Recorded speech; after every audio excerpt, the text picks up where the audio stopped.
All right, let me ask you a question. Have you ever looked at your life and thought, if I could just make myself do what I know I should, everything would change? But somehow you still didn't do it. Picture this. You're at your desk. Your to-do list is right there, staring at you.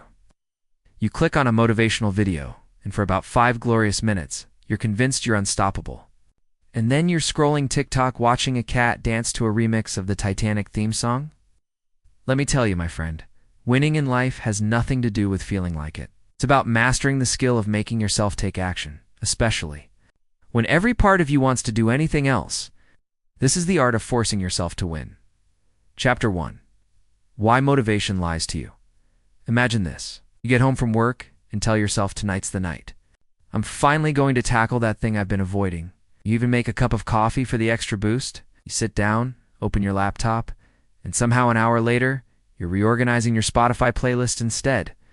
You didn't suddenly forget how important your goal was. You just didn't feel like doing it. And that's the trap. Motivation is sneaky. It makes you believe that once you feel inspired, the work will be easy.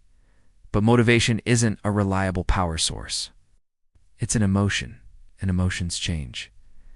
If you only act when you feel motivated, you're essentially letting a mood swing decide your future. Here's what behavioral psychology tells us. Action often comes before motivation, not after. When you take even a small step, your brain rewards you with dopamine. That hit of dopamine makes you want to keep going, but you have to move first, and the feeling follows. Think of motivation like that friend who's amazing to hang out with when they actually show up. The problem is, they cancel on you half the time. You can't plan your life around them. So instead of asking, do I feel like doing this? Switch. 2. What's the smallest action I can take right now? Even 2 minutes count. Once you start, your brain will itch to finish. Motivation may lie. Movement tells the truth.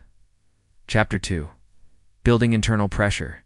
If there's no fire under you, it's amazing how comfortable the couch can feel. Left to our own devices, we naturally drift toward what's easy, scrolling, snacking, just checking emails. And before you know it, the day is gone. Here's the thing. Humans are built to respond to urgency. It's why you can procrastinate on a project for 3 weeks, then finish it in a panic the night before it's due. That's not laziness. That's psychology. The Yerkes-Dodson law explains it perfectly. A certain amount of stress actually improves performance. Too little stress, and you get bored or distracted. Too much stress, and you freeze. But in the middle, that's your sweet spot. Enough pressure to keep you moving, not so much that you shut down. Athletes use this all the time. Countdown clocks, scoreboards, and crowds all create urgency. Even in practice, they'll set challenges like make 10 shots in a row before you can leave. That pressure sharpens focus. You can use the same concept in everyday life through forced friction. Publicly commit to your goal so people expect. Progress social pressure. Put money on the line. Your brain hates losing more than it loves winning. Set micro deadlines instead of vague promises. I'll finish the first draft by 3 p.m.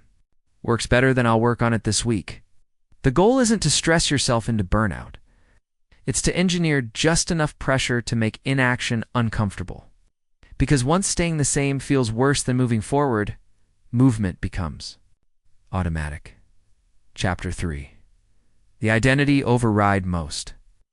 People try to be disciplined by forcing themselves through sheer willpower. But willpower is like a phone battery. It drains fast. You don't win by charging it over and over. You win by upgrading the whole operating system. That's where identity comes in.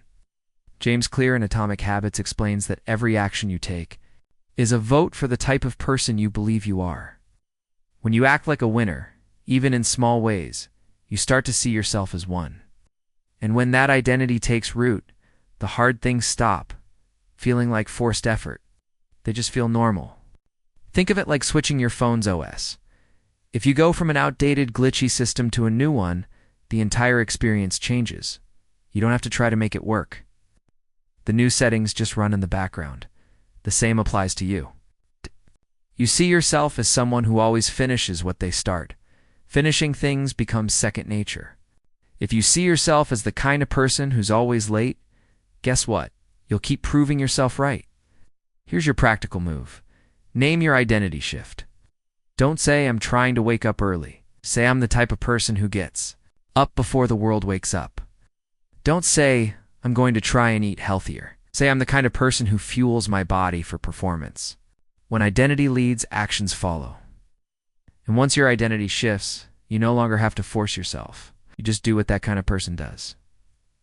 Chapter 4. The 2-minute war starting is the real battlefield. It's not the whole workout, the entire report, or the massive project that trips you up. It's the first step. Psychologists call this activation energy the effort it takes to begin a task. Even the smallest barrier, like having to find your shoes or open your laptop, can kill momentum before it starts. But when you reduce that barrier, the chance of follow-through skyrockets. Think about it. If you want to work out, just put on your gym clothes. Don't promise a full workout. Stress for it. If you want to write, simply open the document. These are micro actions, but they tip the first domino. That's where the 2-minute rule comes in. Commit to doing the task for just 2 minutes. That's it. Read 1 page, write 1 sentence. Do 1 push-up. Once you're in motion, your brain will fight harder to keep going than it fought to stop you. The war isn't against the whole task. It's against the first 2 minutes. When that battle, and the rest usually takes care of itself. Chapter 5. Emotional bribery. Humans love rewards. It's wired into us. Our brains run on a simple system. Do something good. Get something good. And here's the twist of dopamine. The chemical that makes you feel good doesn't just spike when you get the reward. It spikes when you anticipate it, if you can use that to your advantage. Pair a task you've been avoiding with something you genuinely enjoy. Want to get on the treadmill? Only allow yourself to watch your favorite show while walking on it. Need to get through a deep work session. Save your favorite coffee for the moment you finish. This is called emotional bribery. No, it's not cheating. It's training your brain to link hard work with pleasure. Create a reward loop. Do the task. Get a small, immediate reward. Yes. Let your brain start craving the task because it predicts the reward. Over time, the habit stops feeling like a chore and starts feeling like something you actually want to do because your brain thinks it leads to pleasure. Bribery, maybe? Effective? Absolutely. Chapter 6. The last-minute push. Think about the last time you had a truly urgent deadline. Maybe it was an assignment due at midnight, a flight you couldn't miss, or a bill that had to be paid today. There was no room for I don't feel like it. You just moved. When there's no choice, you act. The problem is most of our personal goals don't come with that kind of hard deadline. Nobody's going to chase you if you skip the gym or delay that business idea another month, which is why they sit unfinished. The trick is creating artificial, no-choice moments. Putting yourself in a position where forward is the only direction left. Think of it like burning your ships. The legend of a general who, upon arriving in enemy territory, ordered his men to destroy their own boats. Retreat wasn't an option, so victory became the only way home. You can do the same in your own life. Schedule accountability check-ins with someone who will actually follow up. Send work in progress to someone before it's finished. Now, you have to deliver the final version. The point isn't to live in panic mode. It's to harness just enough pressure so later stops being an option. Once there's a line you can't back away from, you'll be surprised how quickly you move forward. Forcing yourself isn't about living in a constant state of stress or pressure. It's not about white-knuckling your way through every task for the rest of your life. It's about training a skill, the ability to act without negotiating with yourself. That skill becomes automatic. You won't need force. You won't need a pep talk. You'll simply do the thing because that's who you are.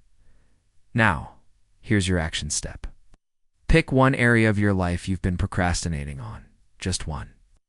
Then apply a forcing technique from this video today. Publicly. Commit to it. Set a micro deadline. Or start with 2 minutes. No excuses, no mental bargaining. Do it not because you feel like it, but because you've decided you're the kind of person who follows through. And if this helped you, share it with someone you know is stuck. Sometimes all it takes is the right push at the right moment. Like, and subscribe for more tools to master your mind and win on purpose. Because the art of forcing yourself isn't about pressure. It's about freedom.